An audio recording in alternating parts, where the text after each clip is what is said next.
Comme j'aime bien grignoter, j'ai planté des courges à graines nues cette année. Donc là, je les ai quasiment pas arrosées, il y avait juste le paillage là. Et je les ai plantées au bord du paillage. Donc là, il y en a une.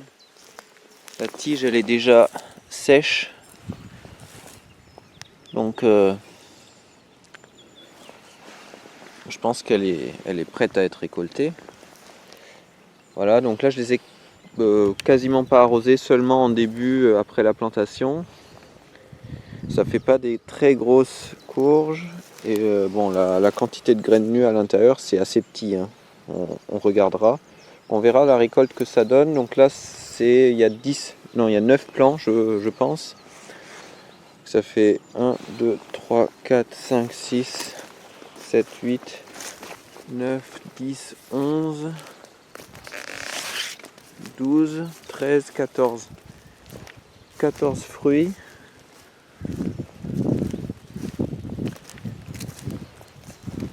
Celui-ci, il est encore vert. Il est encore en train de mûrir, donc peut-être il n'aura pas le temps de mûrir avant l'automne. Ensuite, vous reconnaissez peut-être les poires de terre. Donc là, c'est un très bel exemplaire. Il y a juste eu un souci, c'est les souris qui ont mangé les racines. Avec le paillage, forcément, les souris, elles adorent ça. Elles font des tunnels dedans. Voilà, donc là, j'ai des exemplaires un peu plus petits de poires de terre. Là, j'ai quelques fleurs que j'ai semées après la récolte de l'avoine. Voilà, c'est joli. Là, j'ai de la facélie. Les abeilles adorent ça. Bon, il n'y a peut-être plus trop d'abeilles maintenant. Donc on est à l'automne. On est en septembre, hein. J'ai aussi planté des tournesols cette année, un peu plus que d'habitude. Alors parfois ils font plusieurs têtes, parfois ils en font qu'une. Donc c'est des graines que j'ai récupérées d'année en année. J'ai essayé de sélectionner les graines où la coque se détache bien de l'intérieur. Parce que je veux essayer de décortiquer les graines de tournesol avec une machine que je suis en train de fabriquer.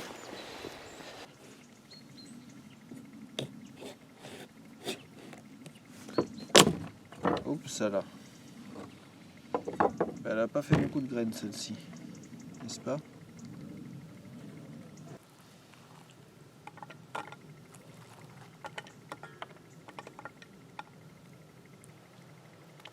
Alors je sais pas si ces courges, si la chair est intéressante pour nourrir les animaux ou un truc comme ça. En tout cas nous, elle nous convient pas trop, c'est pas très bon à manger. Là il y a une surprise. J'ai l'impression qu'il y a une graine qui a déjà essayé de germer. Il y a les petites feuilles là qui commençaient à se former.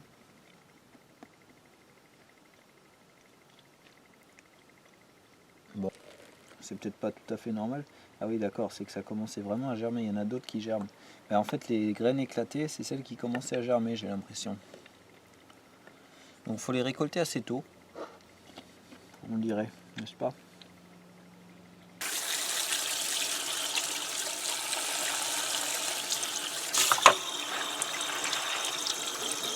Donc là elles sont sèches à l'extérieur, mais il faudra les sécher encore plus parce qu'à l'intérieur elles sont encore molles. Mais déjà on va voir combien de place ça prend dans un pot comme ça. Et tant qu'on y est, on va peser. Voilà, donc ça fait à peu près un demi-pot comme ça. On a 226 grammes, donc c'est une portion plutôt correcte. Je les ai laissés sécher pendant quelques jours près du feu. Là, ils sont bien secs.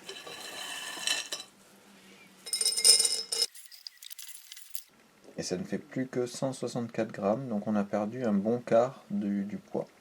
Voici l'autre expérience de cette année. Je m'en suis pas beaucoup occupé parce que j'ai vu que ça marchait pas bien.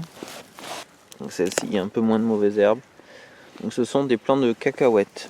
Alors le problème, je crois, hein, c'est que au début elles poussaient pas bien parce qu'il faisait trop froid.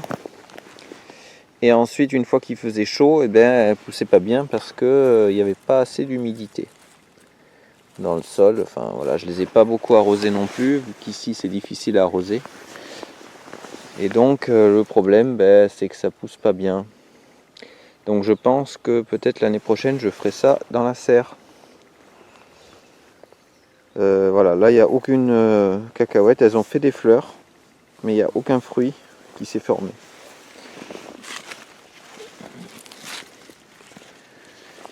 Donc là vraiment,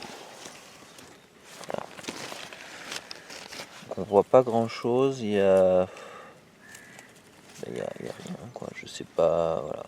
Il y avait des fleurs et elles n'ont pas fait de tiges qui retournent dans le sol pour mettre les graines dans le sol. Alors là il y a un plant de tomates que j'ai pas du tout traité et il se porte plutôt bien, donc c'est juste les feuilles du bas qui là commencent à plus être jolies. Mais en fait ce qui se passe c'est que les plants de tomates, quand les tiges, les nouvelles pousses, en fait elles sont assez résistantes à la maladie. C'est seulement les vieilles feuilles qui ont tendance à attraper la maladie. Celui-ci pareil, alors lui malheureusement il s'est cassé ici à cause du poids, je ne l'ai pas bien attaché, voilà. Mais bon voilà, ils ont donné des tomates tous les deux et ça marche plutôt bien. Faut juste les planter peut-être un peu plus tard pour pas qu'ils aient trop de pluie avec la chaleur en même temps. On est début novembre et la cacahuète elle est encore là, mais les autres elles commencent à se faire manger je pense par les souris, donc je voulais quand même la déterrer et voir comment les racines se sont développées parce que j'avais mis du compost et voir s'il y a peut-être quand même des cacahuètes, mais je pense pas. Ben si. Hé hé. Hé hé, il y a des cacahuètes. Et ben c'est génial. Donc au final, les cacahuètes elles poussent en bas et les fleurs sont à la surface. Donc il y a une liaison qui se fait. Bon alors est-ce qu'elles sont mûres? C'est ça la question. Je vais essayer celle-là. Voir comment elle est. Alors elle est assez... Ouais, elle est dure. Et elle n'est pas tout à fait grosse. Vous voyez?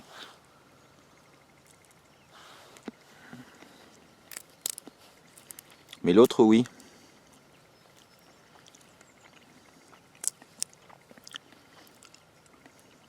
Ah, elle a un goût un peu bizarre.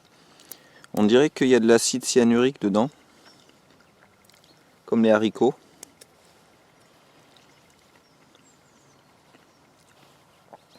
Je sais pas si c'est comestible quand c'est pas grillé.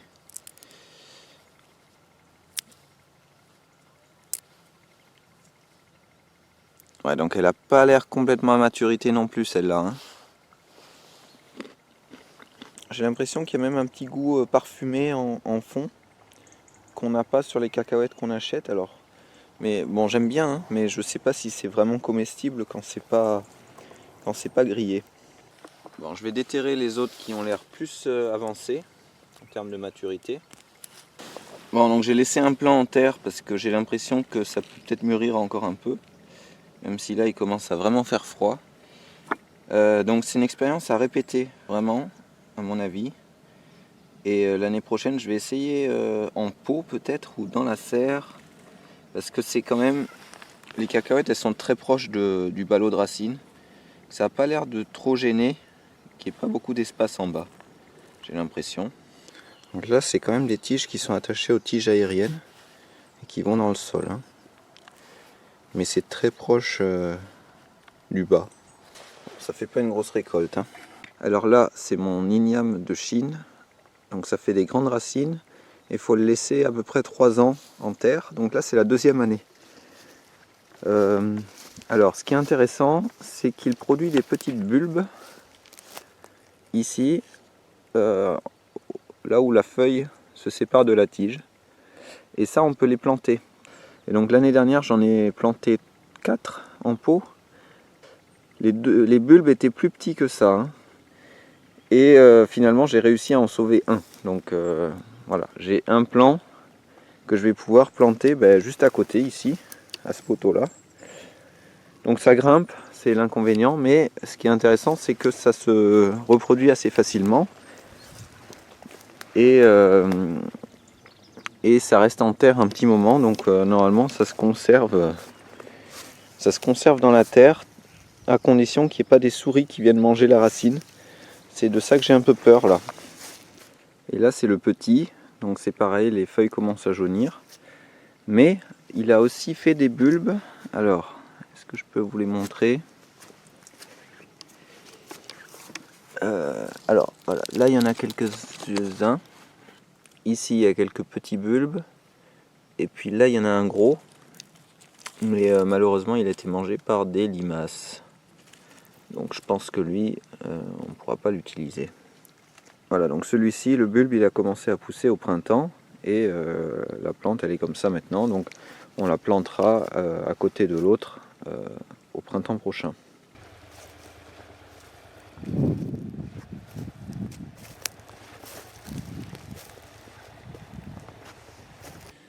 L'idée c'est que c'est une rangée avec des plantes vivaces. Donc il y a déjà des plantes vivaces dans la rangée ou des plantes qui vivent sur plusieurs années avant de les récolter. Donc là l'idée c'est que je creuse beaucoup. C'est pour planter un plant de yam. Peut-être ça s'appelle différemment igname en français. Je vais vous mettre le vrai nom de la plante, soit en sous-titre, soit dans la description. Ça fait des très grosses racines. Ah oui, c'est un yam chinois. Donc c'est celui qui peut pousser chez nous malgré les températures basses qu'on peut atteindre chez nous. Donc ça fait des très grosses racines sur 3 ans à peu près. Au bout de 3 ans, on déterre la racine, on la mange. Et ça fait aussi des petits bulbes sur les branches, donc un peu comme les oignons remontants. On peut planter ces bulbes et puis ça repousse. Donc là, ce que je fais, je prépare la terre. Donc en fait, je fais un gros trou. Donc ce qu'il y a dans les trous, c'est des pierres comme ça. C'est une terre argileuse chez moi, hein, pour ceux qui savent déjà peut-être. Mais voilà, donc il y a des pierres. Il y a une terre très argileuse et en surface, on a une terre, voilà, une terre un peu plus foncée qui est là, qui est un peu grise, on va dire, et dans laquelle je cultive ici. Et donc là, comme on a besoin de plus de place dans la terre, eh bien, j'enlève les pierres et je remplis avec de la terre. Donc là, en l'occurrence, je mets de la terre de surface d'un autre endroit, entre autres de la terre du jardin aussi. Et je mets un peu de poudre de charbon aussi. Donc normalement ça améliore la qualité du sol de mettre un peu de poudre de charbon pour les mycorhizes, pour les bactéries, etc.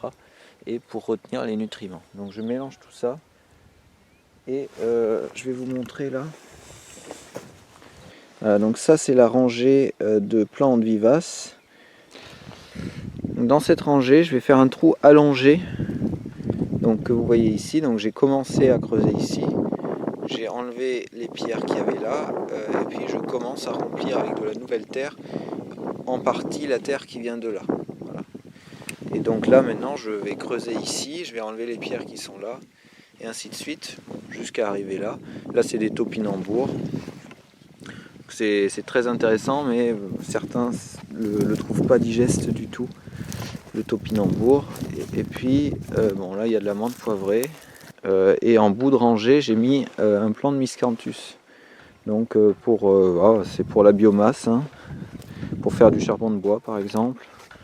Peut-être pour le gazogène, on verra. J'ai encore passé à peu près 1 heure à décortiquer toutes ces courges. Alors j'ai une question.